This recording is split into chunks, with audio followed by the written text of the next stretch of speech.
गरुड़ भगवान जी से पुनर्जन्म के बारे में पूछते हैं।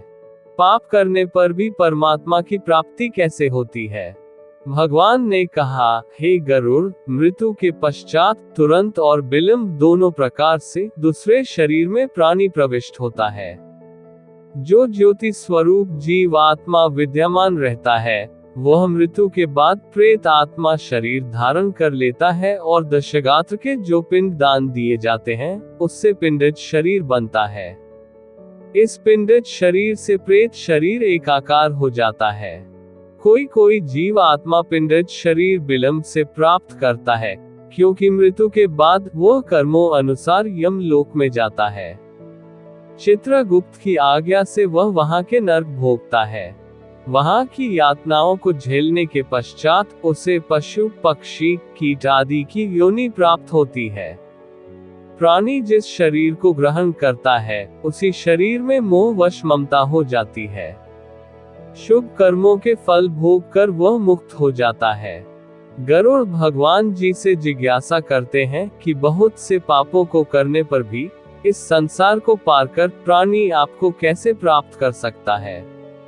हे पक्षी राज, मनुष्य अपने अपने कर्म में रहकर संसिद्ध प्राप्त कर लेता है। सत्य कर्म शब्दादि विषयों का त्याग कर राग द्वेष को छोड़कर यथा प्राप्त भोजन से संतुष्ट मन, वाणी, शरीर संयमित काम, क्रोध, लोभ, अहंकार और परिग्रह का परित्याग करके निर्भय होकर शांत हो जाता है, वह ब्रह्म स्वरूप हो जाता है। शरीर में 8 छिद्र हैं। सत्य कर्म करने वाली पुण्य आत्माओं के प्राण उनके शरीर के ऊर्ध्व छिद्रों से निकलकर परलोक जाते हैं। शब्द, स्पर्श, रूप, रस और गंध, ये 5 विषयों के अधीन रहने वाले पुरुष सदा ही दुखी रहते हैं। प्राणी का धन वैभव घर में ही छूट जाता है। मित्र और बंधु शमशान में ही छूट जाते हैं। शरीर को अग्नि ले लेता है। पाप पुण्य ही उस जीव आत्मा के साथ जाते हैं। मनुष्य अपनी योनि में जो भी दान पुण्य करता है, वह सभी जिस जिस योनि में व्यक्ति जाता है, वहां ये दान भी उपस्थित रहते हैं।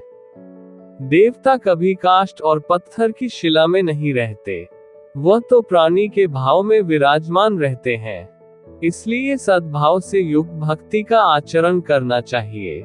इस पृथ्वी पर दान, दम और दया, ये 3 सत्य तत्व हैं।